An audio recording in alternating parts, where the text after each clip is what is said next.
प्यारे बच्चों नमस्कार। आज आपको त्रिकोणमिति के कुछ अनुप्रयोग के क्वेश्चन हम बताने चल रहे हैं जो कि एनसीईआरटी का है और यह चैप्टर 10 का है और पर्सनली 10.1 का है। इसमें त्रिकोणमिति के कुछ अनुप्रयोग के हम क्वेश्चन बताने चल रहे हैं जो कि पेपर में आपके 6 नंबर में पूछे जाते हैं। ऐसे प्रश्न बहुत ही इंपॉर्टेंट होते हैं, तो इस प्रकार के प्रश्नों को आप तैयार कर लेंगे तो बोर्ड पेपर में अच्छे नंबर पाएंगे। चलिए आज का वीडियो शुरू करते हैं। ये क्वेश्चन जो बता रहे हैं ये आपका 2025 में पूछा गया था। कह रहा है भूमि के एक बिंदु से एक 20 मीटर ऊंची भवन के शिखर पर लगी एक संचार मीनार के तल और शिखर के उन्नयन कोण क्रमशः 45 अंश और 60 अंश है। मीनार की ऊंचाई ज्ञात करना है। तो आपको कह भूमि के एक बिंदु से 20 मीटर ऊंचे, नहीं एक भवन है। यहां पर चित्र बना देंगे। चित्र कैसे बनेगा? यहां पर देखिए एक यहां पर भवन बना लीजिए। ये क्या हो गया? भवन हो गया। और भवन के ऊपर एक मीनार लगी है, संचार मीनार। यहां पर ए हो गया। ये भी क्या है? भवन है। इसकी ऊंचाई कितनी है? 20 मीटर। 20 मीटर इसकी ऊंचाई है और इसके ऊपर एक क्या है? संचार मीनार लगी है। संचार मीनार लगी है। तो संचार मीनार आपको क्या करना है? संचार मीनार की ऊंचाई बताना है। तो मीनार वही संचार मीनार। तो ए यहां पर लिख दिया जाए संचार मीनार। संचार मीनार की आपको ऊंचाई बताना है। तो ये संचार मीनार यहां पर देखिए ए बी भवन हो गया। यहां पर सी ये संचार मीनार है, तो इसकी ऊंचाई को हम मान लेते हैं एच। ये हो गई संचार मीनार। यहां पर इसको संचार मीनार, ये संचार मीनार है। अब यहां पर देखिए कह रहा है भूमि पर एक बिंदु, यहां पर मान लेते हैं एक बिंदु हम ले लेते हैं P। यहां पर एक बिंदु ले लिया जाए P। यहां से इसकी दूरी ये क्षैतिज दूरी हो जाएगी।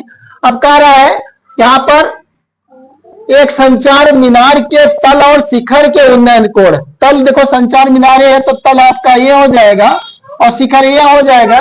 तो तल का और शिखर का उन्नयन कोण यहां पर दिया गया है। यहां पर तल के और शिखर के उन्नयन कोण यहां पर दिए गए हैं।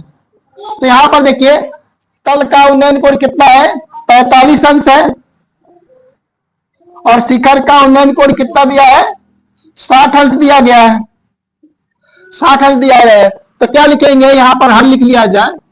क्या लिखेंगे? माना संचार मीनार की ऊंचाई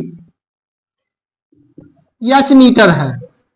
h मीटर है तथा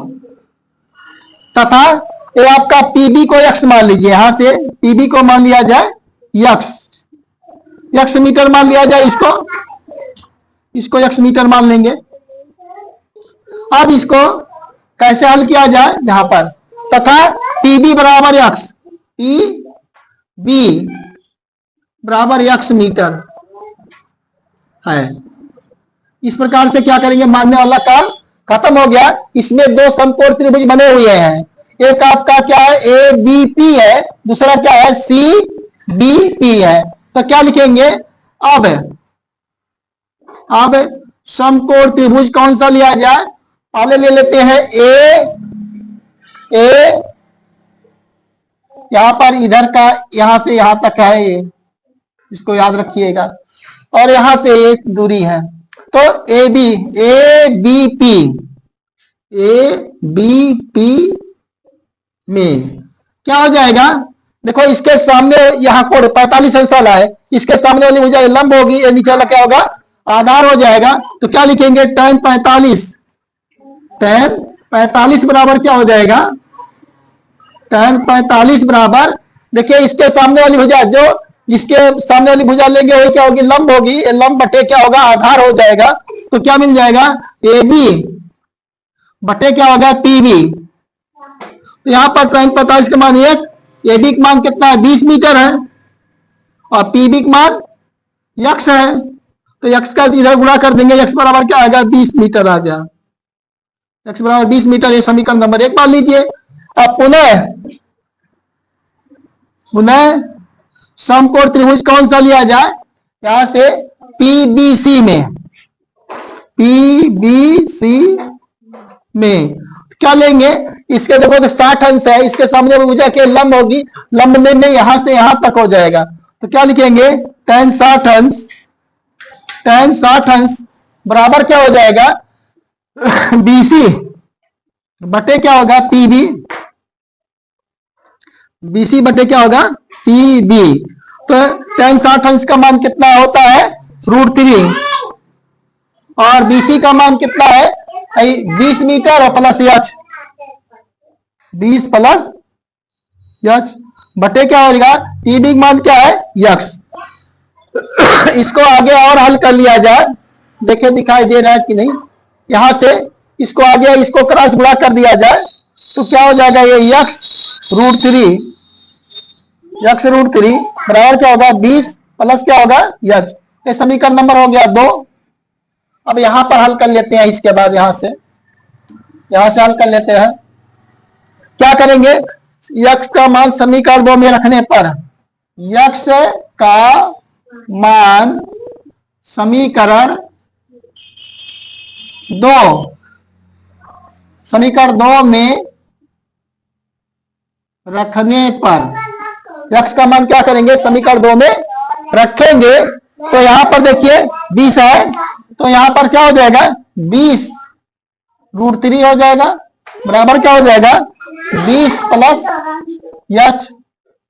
अब इसको पक्षांतर कर लिया जाए तो इसको आगे कर लेंगे तो 20 √3 माइनस क्या होगा 20 बराबर क्या होगा यच। यहां से 20 कॉमन ले लिया जाए तो 20 ब्रैकेट में क्या होगा √3 माइनस क्या होगा 1 बराबर क्या आ जाएगा यच। तो यहां से यच बराबर क्या मिल जाएगा 20 क्वेश्चन में √3 माइनस क्या होगा 1 मीटर आ जाएगा। अब देखिए √3 का मान रखा गया है कि नहीं रखा गया है, √3 का मान नहीं रखा गया है, तो आपका यही क्या हो जाएगा उत्तर है। प्यारे बच्चों, इस प्रकार से यह क्वेश्चन आप सॉल्व कर लेंगे। हम आशा करते हैं कि यह क्वेश्चन आपको बहुत ही अच्छे तरीके से समझ में आया होगा। फिर अब मिलते हैं नेक्स्ट वीडियो में, तब तक के लिए नमस्कार, जय हिंद, जय भारत।